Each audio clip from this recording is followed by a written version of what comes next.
Todd Hoffman built a television career on 4 words: I can guarantee you. He guaranteed 6 figures in gold from a South African trip that barely broke even. He guaranteed a record season from an Oregon claim that produced almost nothing. He guaranteed his crew steady work, then couldn't pay them. Hey, enough! Enough, Trey! Look at him, taunting me. Not. Here's why that made him a star instead of a punchline. Discovery didn't need him to find gold. It needed him to promise gold, on camera, with total conviction, and let the cameras catch what happened when reality disagreed. That formula turned a man with 0 mining experience into one of the most recognizable faces on Gold Rush, consistently the #1 cable show among adults 25 to 54, and turned every failed guarantee into a repeatable, monetizable pattern. So why did a network keep rewarding a man whose promises almost never held up? That starts before any of this. Please don't go yet. I'm down. Bull. He came over here, he ran his mouth first. Back when I can guarantee you still meant something. Before the catchphrase, Todd Hoffman was a guy in Sandy, Oregon, watching his aviation business collapse in the 2008 downturn, right as gold prices climbed every month his revenue didn't. His father, Jack, had prospected in Alaska once, 25 years earlier, and never stopped talking about it. So Todd bet everything on that old story. He rounded up 5 other men from his hometown, his father among them, and pitched Discovery on a documentary about total amateurs chasing gold in Porcupine Creek, Alaska. The Alaskan wilderness is an estimated $250 billion worth of gold. Nobody on that crew had mined anything in their lives. Their first season was a mess of broken equipment and wasted money, and Discovery kept filming anyway because that was the appeal. This wasn't Parker Schnabel, a prodigy raised on a working mine, whose grandfather John Schnabel had founded Big Nugget Mine in the Yukon decades earlier and built it into a legitimate operation. He says the plant's down. When the am I bringing the loader over here? This was 6 broke guys from a recession-era town, betting the mortgage on a long shot, and it worked. Gold Rush Alaska premiered in December 2010, developed by Raw TV, a London-based production company that had originally sold the format and would later be acquired by Discovery in 2014. Hoffman became the show's emotional center almost by accident, the stand-in for anyone who'd lost a job and wondered if there was one big swing left. By the end of that first real season, his crew had pulled over $1 million in gold out of the ground. Hands. He hit me with the second one. I never saw it coming. And you hit him in the back when he I was never going hit up. him. Yes, you did. Discovery had its breakout star, and Hoffman had his origin story: faith, family, and a hometown gamble that paid off on national television. Here's the problem: the confidence that got him on air, the willingness to guarantee results with no track record, never actually left once the cameras started rolling. Schnabel is on Tony's home turf, on a mission to prospect his new low-royalty land. And confidence without a track record has a shelf life. The cracks started with money he didn't have. In season 2, Hoffman missed a lease payment on the Porcupine Creek claim, originally owned by a man named Earl Foster, that had made him famous. That's the whole story. A basic payment missed, and Dakota Fred Hurt bought the claim out from under him, no obligation to honor a lease Hoffman had already broken. The man who'd guaranteed America a comeback lost his own origin story to a paperwork deadline. He rebuilt at Quartz Creek, and for a season or 2, it looked like redemption. Then came Guyana. Parker's new land begins, less than half a mile beyond Tony's camp. Hoffman took his crew deep into South American jungle, promising a breakthrough season, and came back with barely 2 ounces of gold and $1,350 worth of diamonds, not enough to cover the trip. They abandoned the operation entirely. Since then, gold has gone sky high. The Dakota Boys, mining the same brutal terrain that season, work you can now see chronicled in the spin-off Gold Rush Whitewater, still managed 280 ounces. Parker Schnabel, 20 years old at the time and carrying the mining lineage his grandfather John Schnabel had spent a lifetime building, quietly mined over 1,000 ounces, a haul that beat not just Hoffman's number but his entire 4-season total combined. Discovery had built its biggest star around a crew that was, by the numbers on screen, consistently outperformed by a teenager. So I knocked his hard hat off and told him, F you. The pattern held into the show's biggest seasons. By season 6, Parker's operation pulled in just over 3,300 ounces, worth roughly $3.5 million. Hoffman's crew, working the McKinnon Creek claim, finished with just over 3,000 ounces and just over $3 million, a real number. but still second place in a 2-horse race Hoffman had spent the season narrating like he was winning. Olson and Dave Turin. Just sit in your truck and calm down. Trey? Oh, I'm going. Come on, man. He'd promised his landlord he'd double their output. His foreman, Dave Turin, was already weeks into the work when Hoffman showed up and told him to triple it instead, a number with no clear basis, delivered with full conviction. By season's end, according to the show, Hoffman hadn't operated a single piece of heavy machinery himself. Dave, Todd, and Freddie regroup, but they don't want to be filmed. When the results came up short of the promise, the landlord didn't renew the lease.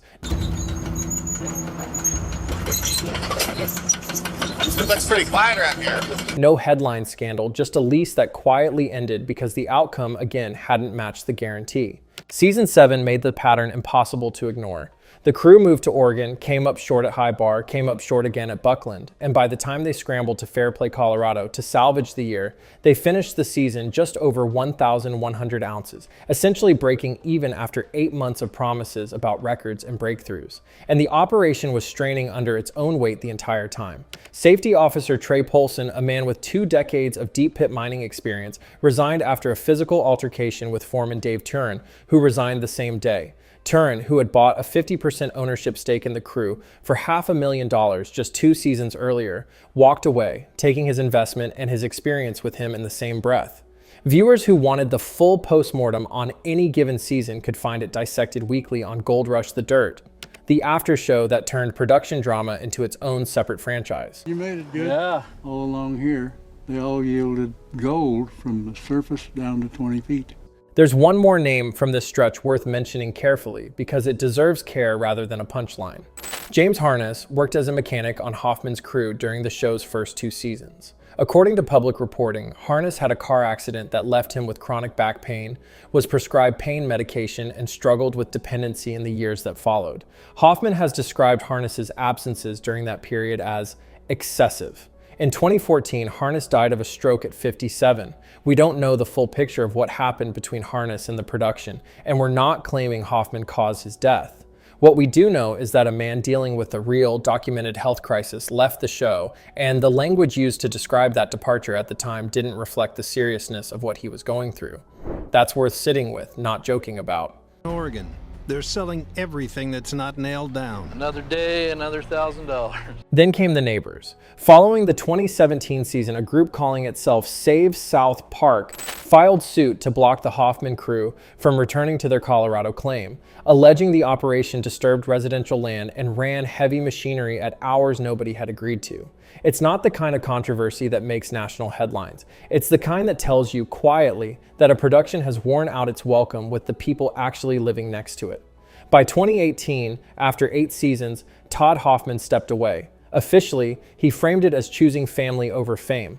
Whatever the full picture, the run behind him included a missed lease payment that cost him Earl Foster's Porcupine Creek claim, a season beaten by a 20-year-old whose family had been mining for generations, a landlord who declined to renew after an unmet promise at McKinnon Creek. I've gone this long through life without being told that, and I'm not gonna go any farther, so. A break-even year in Colorado that followed 8 months of guarantees, a safety officer and a foreman who left after a fight, and a former employee whose real struggles were described on the record in the language of an attendance problem.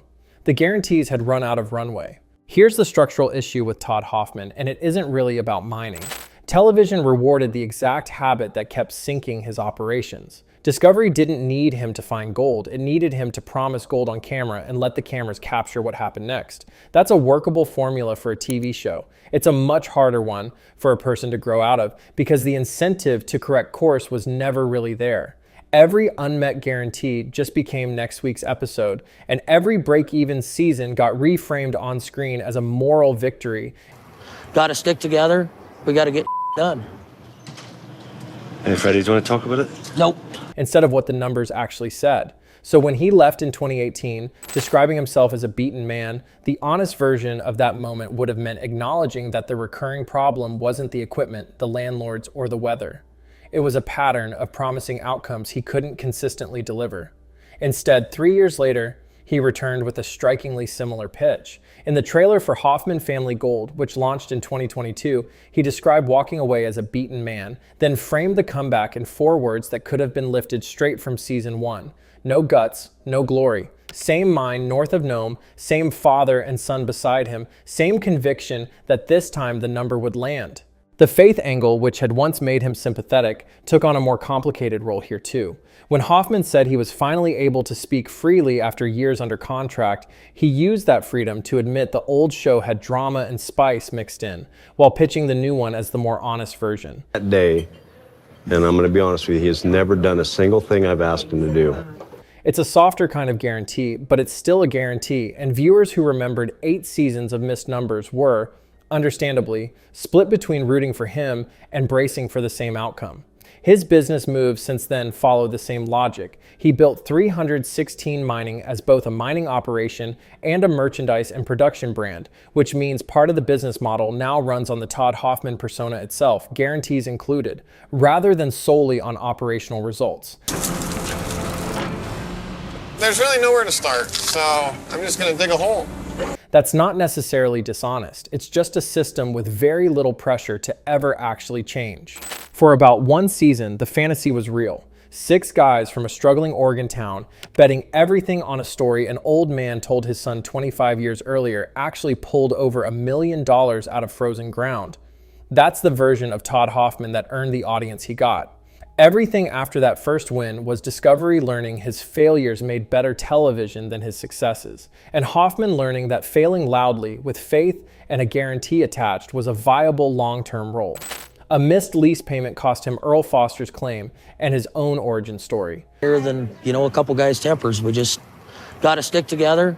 We got to get done. A jungle expedition cost him any claim to being the show's best miner, handing that title permanently to a kid whose grandfather, John Schnabel, had spent decades earning it legitimately. A break-even season in Colorado followed 8 months of promised records.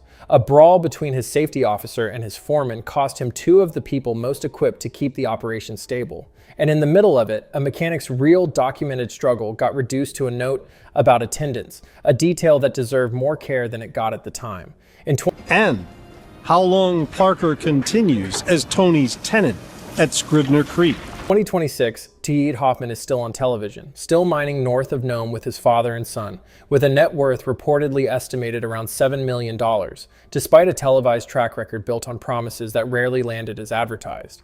He's recently spoken publicly about his concern for Rick Ness's well-being, Ness having stepped away from his own gold rush operation to address his mental health, positioning Hoffman as the show's elder statesman, the one who's already lived through the worst of it. Maybe that's sincere. Or maybe it's just the next guarantee, and by now we know roughly how those tend to hold up.